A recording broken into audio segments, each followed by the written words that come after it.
This is my audience. Wave hello. And they're down in there. Okay.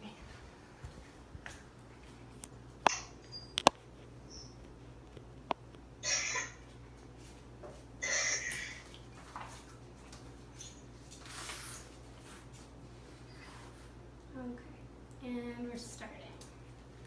Oh, I reckon if we get this chain off, we might be in business. Well, what do you know about bikes, Raymond?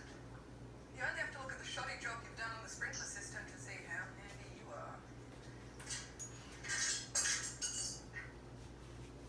When you get married, don't marry a dud.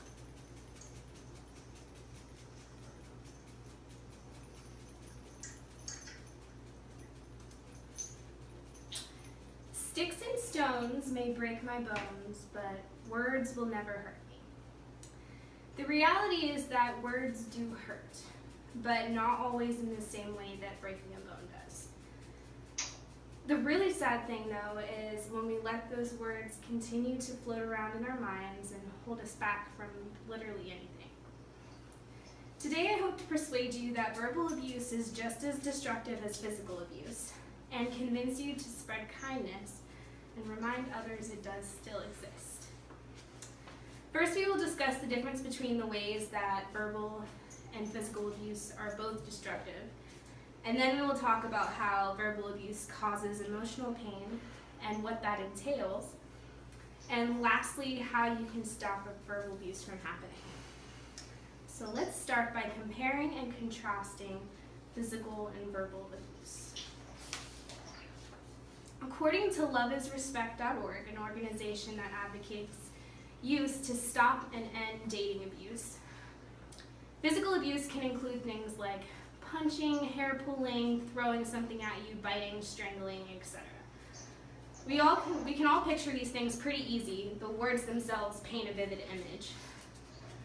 The website goes on to explain more than 1 in 10 high school students have already experienced some form of physical aggression from a dating partner. Physical abuse can be scary, life-threatening, and seem impossible to escape, but so can verbal abuse. Verbal abuse, otherwise known as emotional abuse, includes threats, insults, constant monitoring or checking in, excessive texting, humiliation, intimidation, isolation, and stalking.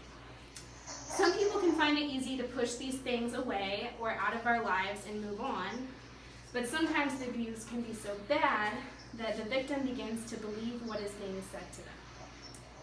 The most important thing to remember when you find yourself or someone you know struggling with emotional abuse, that it is not your fault that these things are happening. I have always been an advocate for positivity, and I believe that the first step to restoring what's been broken is taking the small things that make you happy and holding on to them tightly.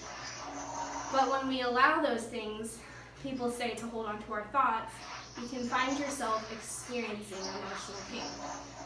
Guy Winch, PhD, says we should give our emotional health just as much, if not more, attention and care as we do our physical health. And here's why. Winch explains that sometimes people will use physical pain to distract from the emotional pain. That one is suffering, but never in the reverse. This refers to the trend of self-harm, which includes cutting. This is the act of slicing one's own skin with a blade of some kind. People do this so that instead of being so overwhelmed by the sadness and pain they're focusing on pain caused by bleeding. However, you would not likely see someone who had just had open heart surgery reading an angry text from their spouse to subside their physical pain. Emotional pain can be triggered by a single thought, whereas physical pain cannot be triggered, according to Winch.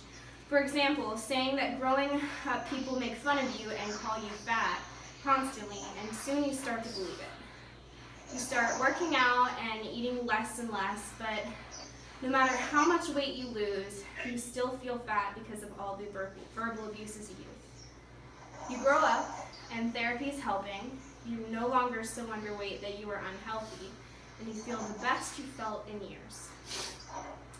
One day you accidentally walk into somebody, they get mad, and out of haste they call you that dreaded word, and you find yourself refusing to eat dinner with your family that night.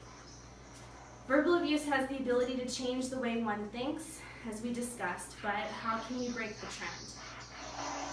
Berit Brogaard, PhD, says that the only effective way to put an end to verbal abuse is to call out the abuser each time they stray. I believe this 100%, and with consistency, eventually the abuser will realize that what they are saying is not fair and is destructive. If the victim is persistent and doesn't allow what the abuser is saying to affect them in any way, and recognize that their words are not worth the heartache, you will see progress in your own life and potentially theirs. Today I've explained to you the difference between the ways that physical and verbal abuse are both destructive, how verbal abuse causes emotional pain and what that entails, and how you can stop verbal abuse from happening. It can be challenging to be positive and find happiness after experiencing these things that have led to emotional pain.